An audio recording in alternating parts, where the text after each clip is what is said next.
नमस्कार, मी Monika's kitchen चॅनलवर आपलं स्वागत करते। आज आपण पाहणार आहोत फक्त 10 मिनिटांमध्ये तयार होणारे इन्स्टंट कैरीचं लोणचं। रेसिपी पूर्ण पहा। रेसिपी आवडली तर व्हिडिओला लाईक आणि चॅनलला सबस्क्राइब करायला विसरू नका।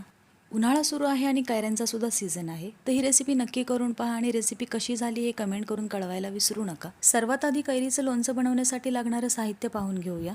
इथे मी 2 मीडियम साईजच्या कैरीच्या अशा फोडी करून घेतलेल्या आहेत। मीडियम साईजच्या फोडी केलेल्या आहेत। कैरीच्या फोडी लहान असल्यावर मसाला सर्व कैऱ्यांना लागतो। ही मोहरीची डाळ आहे। मोहरी हलकीशी फ्राय करून मिक्सरला बारीक करून घेतलेली आहे।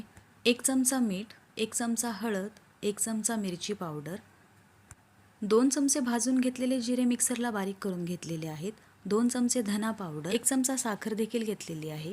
साखर ॲड केल्यामुळे कैरीचा आंबटपणा कमी होतो। आता गॅसवर पॅन ठेवून त्यामध्ये 8 चमचे तेल ॲड करायचं आहे। लोणचं तयार करण्यासाठी तुम्ही मोहरी तेलाचा वापर करू शकता। तेल गरम झाल्यानंतरून यामध्ये मीठ, हळद, मिरची पावडर, जिरा पावडर आणि 1 चमचा साखर ॲड करून फ्राय करून घेऊया। 2 चमचे धना पावडर तेलामध्ये ॲड करून घ्यायचे आहे। हे सर्व मसाले तुम्ही गॅसचा स्लो फ्लेम करून फ्राय करून घ्या। मोहरीची डाळ ॲड करून घेऊया। ही मोहरी मी घरी भाजून मिक्सरला बारीक केली होती। तुम्हाला हवं असेल तर तुम्ही डायरेक्ट मार्केटमधून मोहरीची डाळ भेटते ती देखील आणून यामध्ये ॲड करू शकता। सर्व मसाले तेलामध्ये ॲड करून झाल्यानंतरून आता हे सर्व मसाले एकत्रित करून घेऊया। तेलामध्ये सर्व मसाले एकजीव होईपर्यंत फ्राय झाल्यानंतरून आता आपण बारीक चिरून घेतलेल्या कैरीच्या फोडी यामध्ये ॲड करून घ्यायच्या आहेत। कैरीच्या फोडी मसाल्यामध्ये ॲड केल्यानंतरून सर्व कैऱ्याच्या फोडींना मसाला लागेपर्यंत तेलामध्ये फ्राय करून घेऊया। ज्यावेळेस तेलामध्ये मसाले फ्राय करतो नंतरून मसाल्यांमध्ये कैरी फ्राय करतो त्यावेळेस गॅसचा फ्लेम एकदम स्लो ठेवायचा आहे।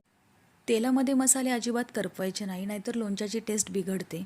या कैरीच्या फोडी मिक्स करेपर्यंत तुम्ही जर मोनिकाज किचन चॅनलवर पहिल्यांदा व्हिडिओ पाहत असाल तर चॅनलला नक्की सबस्क्राइब करा। सोबतच बेल आयकॉन देखील प्रेस करा, जेणेकरून माझ्या नवनवीन व्हिडिओंचे अपडेट तुमच्यापर्यंत पोहोचतील। सर्व कैरीच्या फोडी मसाला लागेपर्यंत मिक्स करून झाल्यानंतरून आता फक्त 2 मिनिटं पॅनवर झाकण ठेवून वाफ काढून घेऊया। 2 मिनिटांनंतरून झाकण काढल्यानंतरून कैरीच्या लोणच्याला छान तेल सुटलेलं आहे आणि आपलं इन्स्टंट तयार होणारं कैरीचं लोणचं तयार झालेलं आहे। फक्त 10 मिनिटांमध्ये तुम्ही ही लोणच्याची रेसिपी करू शकता, तर नक्की रेसिपी करा। हे तयार झालेलं लोणचं तुम्ही काचेच्या बरणीमध्ये देखील स्टोअर करू शकता। 2 ते 3 दिवस त्याला ऊन द्या। हे 10 मिनिटांमध्ये तयार झालेलं लोणचं तुम्ही भरपूर दिवस स्टोअर करू शकता।